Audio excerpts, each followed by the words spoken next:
Hello everyone, welcome back my YouTube channel. आज हम पढ़ेंगे 12th एग्रीकल्चर बायोलॉजी और एग्रीकल्चर बायोलॉजी में अपना चल रहा था प्लांट ब्रीडिंग यानी पादप प्रजनन। पादप प्रजनन में हम कुछ टॉपिक पढ़ चुके थे जैसे कि ग्रामीण यानी डोमेस्टिकेशन, प्लांट इंट्रोडक्शन यानी पादप पूर्व स्थापन वगैरह। आज हम पढ़ेंगे कुछ 2-3 छोटे छोटे टॉपिक है उनको, जिसमें है अपना एक है रीजनरेशन यानी कि पुनरुत्पादन। रीजनरेशन या पुनरुत्पादन का मतलब क्या है? पुनः उत्पादन। पुनरुत्पादन यानी पुनः उत्पादन करना। और पुनः उत्पादन कैसे करेंगे? जो बीज अपने पास में है, बीजों को खेत में हम उगाएंगे और उनसे पुनः बीज प्राप्त कर लेंगे। इसी को हम क्या कह देते हैं? रीजनरेशन। यानी जो भी सीड या बीज है उन बीजों को खेत में उगाना, बोना और उन पौधों से नए बीज प्राप्त कर लेना। कोई भी पादप प्रजाति या कोई पादप किस्म है, कोई फसल की किस्म या पादप प्रजाति है, उस पादप प्रविष्टि या पादप प्रजाति या किस्म को खेत में उगाना और उगा करके उनसे नए बीज प्राप्त करने की जो प्रक्रिया है उसको हम क्या कहते हैं? पुनरुत्पादन या रीजनरेशन। यानी किसी फसल प्रजाति या किस्म या बीजों को खेत में उगा करके उन पादपों से नए बीज प्राप्त करना, पुनः बीज प्राप्त कर लेना, क्या कहलाता है? रीजनरेशन या पुनरुत्पादन। अब बात यह आती है कि जनरली तो अपन खेत में बीजों को उगाते ही रहते हैं और नए बीज प्राप्त करते रहते हैं। नहीं, जो बीज हमने अपने पास में होते हैं हम उन्हें बोते हैं, फिर बाद में नए बीज प्राप्त करते हैं, तो वो रीजनरेशन ही एक तरह का। पर यहाँ पर इसका क्या इंपॉर्टेंस है? यहाँ पे इसका पढ़ने का अलग से जो इम्पोर्टेंस है वो ये है कि रीजनरेशन अपन वर्ड वहाँ यूज करते हैं जहाँ पर जनन द्रव्य संग्रह के रूप में, जहाँ बीजों को सुरक्षित रखा जाता है, संग्रहित रखा जाता है, वहां पर रीजनरेशन आवश्यक हो जाता है, तब अति आवश्यक हो जाता है। क्योंकि जो जनन द्रव्य के रूप में अपन जिन बीजों को, सीड को अपन स्टोर करके रखते हैं, संग्रहित करके रखते हैं और वो लंबे समय तक संग्रहित रखना चाहते हैं, और हम ये भी जानते हैं कि जो बीज होते हैं उनकी एक निश्चित जीवन अवधि होती है, यानी एक निश्चित लाइफ स्पान होता है उनका। एक निश्चित समय तक यदि हम जो उनकी जीवन अवधि है, जो अलग अलग बीजों में अलग अलग देखने को मिलती है, अलग अलग प्रजातियों के जो बीज होते हैं उनकी जीवन अवधि भी अलग अलग होगी। तो उस निश्चित जीवन अवधि के दौरान यदि हम उन बीजों को अंकुरित करवाते हैं तब तो वो बीज क्या हो जाते हैं? अंकुरित हो जाते हैं। और यदि उस जीवन अवधि के बाद में हम उन्हें अंकुरित करवाते हैं तो वो अंकुरित नहीं होते। यानी उस जीवन अवधि के दौरान, उस समय अवधि के दौरान ही वो अंकुरित हो पाते हैं। और जनन द्रव्य संग्रह के दौरान जब इन बीजों को सुरक्षित रखा जाता है तो वहां पर क्या होता है? इन्हें लंबे समय तक सुरक्षित रखा जाता है, तो भंडारण के दौरान इनकी जीवन अवधि भी धीरे धीरे कम होने लगती है और साथ ही साथ इनकी अंकुरण क्षमता भी घटती जाती है। तो इसीलिए क्या किया जाता है? उनको पुनः उत्पादित किया जाता है, रीजनरेशन किया जाता है, उनका पुनरुत्पादन किया जाता है। उन बीजों को उगाया जाता है और उनसे जो पादप बनते हैं उनसे वापस से बीजों को प्राप्त कर लिया जाता है और फिर से उन बीजों को स्टोर कर लिया जाता है, जनन द्रव्य संग्रह के रूप में फिर से उन्हें रख लिया जाता है स्टोर करके, ताकि फिर से जो है एक लंबे समय तक उन्हें सुरक्षित रखा जा सके। क्योंकि वहां पर हम उन्हीं बीजों को रख रहे हैं जो कि बहुत ज़्यादा अच्छे लक्षणों वाले हैं, जो अपने लिए वांछित कैरेक्टर वाले हैं।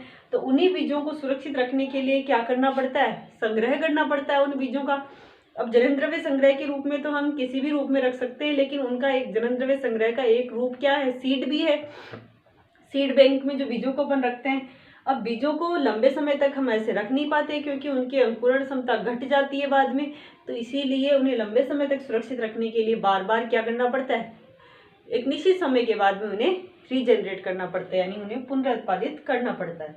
तो ये था अपना रीजनरेशन या पुनरुत्पादन, यानी कि किसी पादप प्रजाति या किसी फसल की किस्म या बीजों को उगा करके उनसे नए बीज प्राप्त करना क्या कहलाता है? रीजनरेशन या पुनरुत्पादन।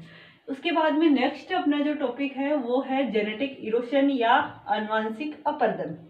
जेनेटिक इरोशन या आनुवंशिक अपर्दन क्या होता है?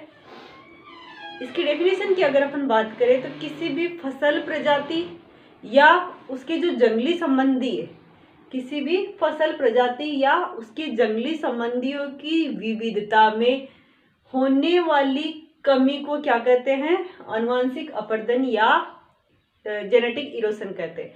यानी कोई भी अपने पास में जो पादप प्रजाति है, फसल प्रजाति है, वो और उसको जिन जंगली संबंधियों से प्राप्त किया गया है, तो किसी फसल प्रजाति और उसके जो जंगली संबंधी है उनकी जो विविधता है उसमें धीरे धीरे क्या होती जाती है, कमी होती जाती है। यानी उसकी जो विविधता है वो कम होने लगती है, उसके जो कैरेक्टर्स की जो वैरायटी है वो कम होती जाती है, और इसी को हम क्या कहते हैं, आनुवंशिक अपर्दन कहते हैं।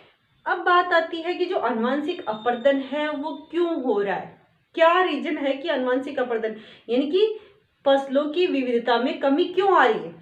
जो प्रजातियां हैं, फसल प्रजातियां, उनके जो लक्षण है उनकी विविधता कम क्यों होती जा रही है, उनकी विविधता में कमी क्यों आ रही है। तो विविधता के कई कारण हो सकते हैं, जिसमें एक सबसे पहला कारण तो क्या है, हम क्या कर रहे हैं, जो देसी किस्में, उन देसी किस्मों को तो छोड़ रहे हैं। यानी देसी किस्मों को हमने क्या कर दिया, उगाना कम कर दिया, बल्कि उनकी जगह पर हम क्या उगा रहे हैं, उन्नत किस्में उगा रहे हैं। देसी किस्मों के स्थान पर हम क्या उगाने लग गए, उन्नत किस्में उगा रहे हैं। तो देसी किस्में जो थी उनमें वैरायटी ज्यादा मिलती थी, यानी कि विविधता बहुत ज्यादा थी, और उनके स्थान पर हमने क्या किया, उन्नत किस्में विकसित करना शुरू कर दिया। और उन्नत किस्मों में क्या हो जाते हैं, हम जब उन्नत किस्मों को डेवलप करते हैं, उनका विकास करते हैं, तो उस दौरान जो है उनकी विविधता कम हो जाती है। तो विविधता की कमी का पहला कारण तो है कि देसी किस्मों को छोड़ करके उनके स्थान पर हम उन्नत किस्में बोने लग गए। वो अपने लिए आर्थिक रूप से उपयोगी है, इसलिए हम उन्नत किस्में बोते हैं, लेकिन साथ ही साथ नुकसान ये भी हो रहा है कि उनकी विविधता में कमी आती जा रही है। दूसरा जो इसका कारण है कि खेती की जो सुधरी हुई पद्धतियां हैं, यानी कि हम आजकल जो खेती करते हैं वो एक सिस्टमेटिक ढंग से करते हैं। सुधरी हुई जो पद्धति है खेती करने की, उससे क्या हो गया, जो जंगली प्रारूप है वो धीरे धीरे नष्ट होते जा रहे हैं। यानी कि खेती में अपन क्या करते हैं, जो कृषि कर रहे हैं उसमें हम आवश्यक जो प्लांट है, जो किस्म अपने बोई है, केवल वही पादप उगने चाहिए। इसके अलावा कोई भी प्लांट जो है, चाहे उसी प्रजाति का हो, उसको अपन जो है अन्य जो दवाइयाँ या अन्य जो है खेती के ऐसे आधुनिक जो उपकरण है उनकी सहायता से उनको हम उखाड़ देते हैं या नष्ट कर देते हैं। तो इसकी वजह से क्या हो रहा है, जो जंगली प्रारूप है वो समाप्त होते जा रहे हैं, और जंगली प्रारूप समाप्त होते जा रहे हैं तो उसकी वजह से विविधता में कमी आती जा रही है। याद रखने वाली बात यह है कि जो जंगली प्रारूप है, यानी जो जंगली प्रजातियां हैं पादपों की, और जो जंगली संबंधी है, उनमें विविधता अधिक पाई जाती है। और उन जंगली प्रजातियों और जंगली प्रारूपों से जैसे जैसे हम नई किस्में बनाते जाते हैं तो विविधता धीरे धीरे कम हो जाती है। तो पहला कारण तो था देसी किस्में थी। देसी किस्में भी किसी विशेष जो है पादप प्रजनन की विधि के द्वारा तैयार नहीं की जाती, कोई विशिष्ट विधि के द्वारा तैयार नहीं की जाती। तो वो भी क्या होती है, एक तरह से पारंपरिक किस्में होती है, जो कि जंगली प्रजातियों से सीधे ही तैयार की जाती है, बिना कोई परिवर्तन किए, बिना चयन किए। तो उनमें विविधता ज़्यादा होती है, लेकिन वर्तमान में हम उन्नत किस्में उगा रहे हैं जिनमें विविधता कम हो गई। दूसरा कारण खेती की जो सुधरी हुई पद्धति है उसकी वजह से जंगली प्रारूप नष्ट होते जा रहे हैं, जिससे भी विविधता में कमी आ रही है। तीसरा इसका जो कारण है वो है कि जनसंख्या लगातार बढ़ती जा रही है। अब जनसंख्या बढ़ रही है तो जनसंख्या के बढ़ने के कारण जो बढ़ती हुई मांग है उसके लिए जो है जंगली भूमि है उसको या तो चरागाह में बदल दिया जाता है या कृषि भूमि में बदल दिया जाता है। अब जंगल जो है वो किस में चेंज हो गए, चरागाह भूमि में या कृषि भूमि में। तो वहां पर जो जंगली प्रजातियां थी प्लांट्स की, वो क्या हो गई, नष्ट हो गई। यानी उन्हें या तो खेती करने के लिए जब जंगलों को काटा गया, साफ किया गया, तो उन प्रजातियों को नष्ट कर दिया गया, या फिर चरागाह के रूप में बदला तो जानवर मवेशियों की वजह से वो नष्ट हो गई। और इस कारण से क्या हो जाता है, जंगली प्रारूप खत्म हो रहे हैं, तो जैव विविधता या जो उनकी जो पादपों की विविधता है वो भी कम होती जा रही है। साथ ही साथ इसका अगला कारण ये है कि वर्तमान की जो अपनी सुख सुविधाएं हैं, जैसे और सुख सुविधाओं के लिए क्या किया जा रहा है, औद्योगिक विकास किया जा रहा है, कारखाने लगाए जा रहे हैं, सड़कों का निर्माण किया जा रहा है, जल विद्युत परियोजनाएं हैं या रेल वगैरह है, इन सब के निर्माण के लिए क्या कर रहे हैं, जंगलों को काटा जा रहा है। अब जंगलों को काटा जा रहा है, जंगल जो है वो समाप्त हो रहे हैं, तो जंगली प्रजातियां या जंगली जो प्रारूप है वो भी नष्ट हो रहे हैं। इसकी वजह से भी क्या हो रहा है, जो फसल प्रजातियां हैं उनकी विविधता में कमी आ रही है। और इसका जो सबसे लास्ट और अगला जो कारण है वो है कि कोई भी जो नई खरपतवार प्रजाति यदि किसी जगह पर फैलने लग जाती है, खरपतवार जो प्रजाति है यदि वो किसी स्थान पर फैलने लग जाती है, यानी खरपतवार प्रजाति का जो पुरुषस्थापन हो जाता है, यानी कि कई दूसरे स्थान से आकर के कोई खरपतवार प्रजाति आकर के लग जाती है या फैल जाती है, तो उसकी वजह से वहां पर पाई जाने वाली जो जंगली संबंधी या पादप प्रजातियां होती है वो धीरे धीरे क्या हो जाते हैं, या तो आंशिक रूप से या पूर्ण रूप से लुप्त हो जाते हैं।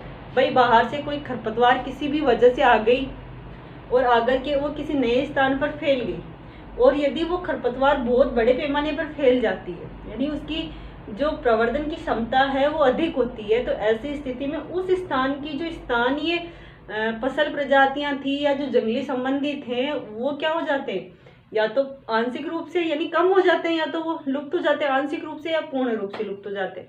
तो ये सारे जो कारण थे वो किसके थे, विविधता में कमी के, यानी कि जेनेटिक इरोशन के। आनुवांशिक जो विविधता है, आनुवांशिक जो अपर्दन है उसके कारण थे। और मेनली अपन कह सकते हैं कि जो जंगल नष्ट हो रहे, जंगलों का नष्ट होना, जंगली प्रारूपों, जंगली प्रजातियों का नष्ट होना और उन्नत किस्मों का जो विकास हो रहा है, यही सारे जो है मेन कारण है जेनेटिक इरोशन के, आनुवांशिक अपर्दन के। तो ये था आनुवांशिक अपर्दन, यानी कि कोई भी जो फसल प्रजाति है या फिर उसके जो जंगली संबंधी है उनकी जो विविधता है, यानी उनमें जो गुणों की जो वेराइटीज थी, उस विविधता में होने वाली जो कमी है, धीरे धीरे उनमें कमी होती जा रही है, और जो होने वाली कमी है उसी को हम क्या कहते हैं, जेनेटिक इरोशन या आनुवांशिक अपर्दन कहते हैं।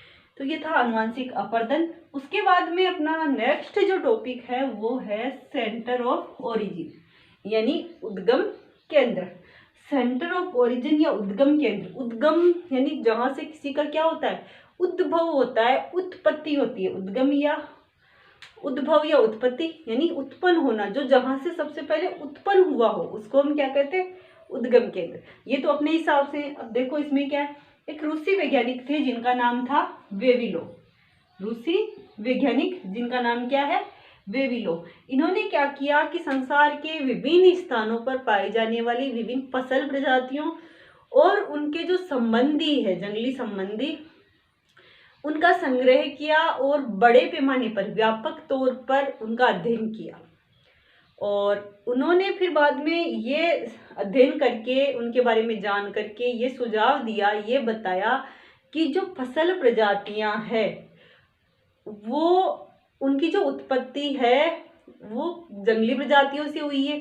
और जो जंगली प्रजातियां हैं, सबसे पहले जंगली प्रजातियां जिस स्थान पर पाई जाती है, जिस स्थान पर उत्पन्न हुई है, वो क्या कहलाता है, उसका उद्गम केंद्र कहलाता है। या वापस से अपन बात करें, उद्गम केंद्र क्या होता है, वो स्थान होता है उद्गम केंद्र जहां से फसल के जंगली प्रारूप या जंगली प्रजातियों की उत्पत्ति हुई हो, यानी जहां पर जंगली प्रारूप उत्पन्न हुए हो। क्योंकि जंगली प्रारूप या जंगली प्रजातियां जहां पर उत्पन्न हुई, उन्हीं से फिर क्या हुआ, नई फसल प्रजातियां उत्पन्न की गई।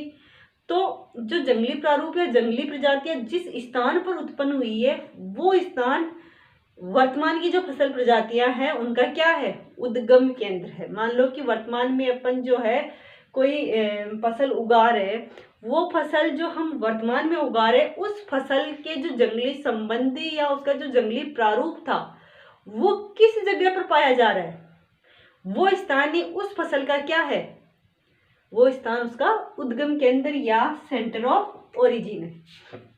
फॉर एग्जाम्पल अपन बात करें, जैसे सोयाबीन जो है वो क्या है, सोयाबीन वर्तमान में उगाया तो यहाँ भी जाता है अपने भारत में भी, लेकिन सोयाबीन की जो जंगली प्रजातियां हैं वो कहाँ पर है, जंगली प्रारूप वो चीन में मिलते हैं, चीन में है। तो उसका सोयाबीन का जो उद्गम केंद्र है वो कौन सा होगा, वो चीन होगा, न कि भारत। भारत में भी उसको उगाया जा रहा है क्योंकि माना जाता है कि कहीं ना कहीं इनकी उत्पत्ति हुई है, और उत्पत्ति होने के बाद में इनको विभिन्न स्थानों पर ये फैल गए, यानी अलग अलग स्थानों पर इनके बीजों के रूप में, पौधों के रूप में इनको दूसरे स्थानों पर फैला दिया गया, पहुंचा दिया गया। तो वर्तमान में वो विभिन्न देशों में पाए जा सकते हैं, परंतु जो उनका वास्तविक जो उत्पत्ति केंद्र था, जो उद्गम केंद्र था शुरुआती, वो कोई एक ही था, और वो क्या था, उनका उद्गम केंद्र था।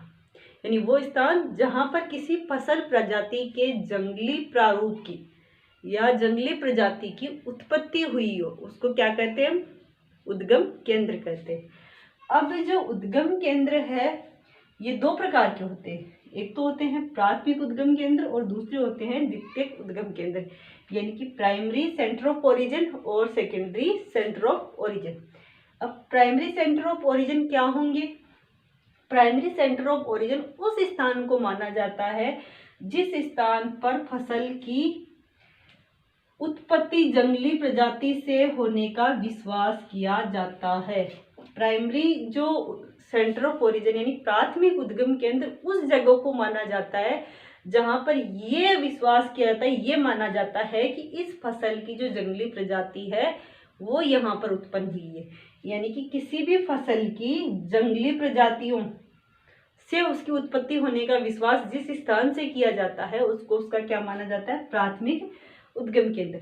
यानी कि कोई स्थान है जहां पर कोई जंगली प्रजाति पाई जा रही है, और अपन ने बात की थी सोयाबीन की जंगली प्रजाति चाइना में पाई जा रही है मान लो, तो अपने यहाँ भी सोयाबीन होता है, लेकिन हम ये माने कि अपने यहाँ पर जो उगने वाला सोयाबीन है उसकी जो उत्पत्ति है वो जो चाइना में पाए जाने वाले सोयाबीन की जो जंगली प्रजाति है उससे हुई है। यदि ऐसा विश्वास किया जाए कि ऐसा माना जाए कि जो सोयाबीन की फसल है वो कहाँ से उत्पन्न हुई है? चाइना की जंगली प्रजाति से, तो उसका प्राथमिक उद्गम केंद्र कौन हुआ? चाइना हुआ। यानी कि किसी फसल प्रजाति के जिस जंगली प्रजाति से उत्पन्न होने की संभावना या उसका विश्वास किया जाता है वो क्या कहलाता है? उसका प्राथमिक उद्गम केंद्र, वो जंगली प्रजाति जिस स्थान पर हो। दूसरा है द्वितीयक उद्गम केंद्र।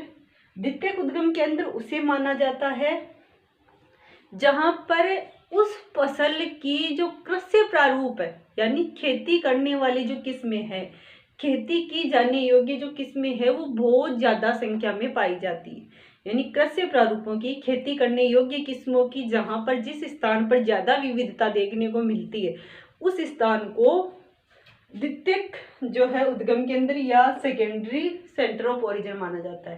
यानी जिस जगह पर किसी फसल प्रजाति की अनेक किस्में पाई जाती हो खेती करने योग्य, किसी स्थान पर यदि फसल प्रजाति की किसी फसल की अनेक खेती करने योग्य किस्में पाई जाती है या अनेक किस्मों की वहां पर खेती की जाती है, अनेक वेराइटीज पाई जाती है उसकी किस्मों की, तो वो क्या कहलाता है? वो स्थान उसका द्वितीयक उद्गम केंद्र कहलाता है। और प्राथमिक कौन सा था? जहां पर उसकी जंगली प्रजातियां पाई जाती है।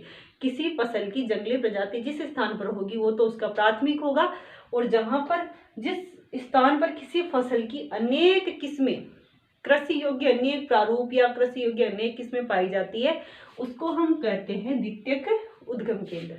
तो अब हम देखते हैं कि कुछ जो हमारी बुक में जो है उसमें दे रखे हैं कि कुछ प्राइमरी जो है प्राथमिक उद्गम केंद्र और वहां पर कौन से फसलें हैं जो वहां की उद्गम, किन फसलों का उद्गम केंद्र उनको माना जाता है। अब जैसे चाइना है, चीन को कौन सी फसलों का प्राथमिक उद्गम केंद्र माना जाता है? सोयाबीन, मूली और बैंगन। सोयाबीन, मूली और बैंगन का जो प्राथमिक उद्गम केंद्र है वो किसको माना जाता है? चीन को। इसी प्रकार से जो धान, अरहर, चना, लोबिया, मूंग, गन्ना, काली मिर्च, आम, हल्दी और केला, इन सारी फसलों का प्राथमिक उद्गम केंद्र किसको माना जाता है? भारत को। ऐसे माना विश्वास किया जाता है कि इनकी जो जंगली प्रजाति है वो कहाँ पर स्थित है? भारत में। इसी के अलावा गेहूं, कौन सा गेहूं? Triticum aestivum. अलसी, तिल, गाजर, प्याज, लहसुन, बादाम, अंगूर और सेब की जो फसलें हैं इनका प्राथमिक उद्गम केंद्र किसको माना जाता है? मध्य एशिया या अफगानिस्तान को माना जाता है। उसी प्रकार से राई, लहसुन, पत्ता गोभी, जई, अंजीर, अनार, अंगूर और बादाम, इनका प्राथमिक उद्गम केंद्र किसको मानेंगे? एशिया माइनर या पर्सिया को। और जो मटर, पत्ता गोभी, प्याज, सेम, जवार, बाजरा, मसूर, कुसुम, अरंड, कॉफी और भिंडी, इन फसलों का जो प्राथमिक उद्गम केंद्र है वो कौन सा है? भूमध्य सागरीय एबिसिनिया। अब बात करते हैं मक्का, राजमा, सेम, शकरकंद, तरबूज, खरबूज, मिर्च, पपीता और अमरूद की। और इन फसलों का जो प्राथमिक उद्गम केंद्र है वो है मध्य अमेरिका या मैक्सिको। इसी प्रकार से जो है आलू, मक्का, मूंगफली, अनाज, टमाटर, तंबाकू और जो रबड़ है, इन फसलों का जो उद्गम केंद्र है वो माना जाता है दक्षिणी अमेरिका। यानी कि जरूरी नहीं है कि कोई एक फसल है तो उसका जो उद्गम केंद्र है कोई एक ही जगह होगी। एक ही फसल के उद्गम केंद्र ज़्यादा भी हो सकते हैं, यानी कि उसकी जंगली प्रजातियां जो है 2 स्थानों पर भी मिल सकती है, 2 स्थानों से भी उसकी उत्पत्ति हुई हो सकती है, पर ज़्यादातर जो है एक ही स्थान होता है। लेकिन ऐसा हमेशा सही नहीं है कि एक ही स्थान हो। तो किसी फसल की जंगली प्रजातियों से उत्पत्ति का जिस स्थान पर विश्वास किया जाता है वही क्या है, उसका प्राथमिक उद्गम केंद्र।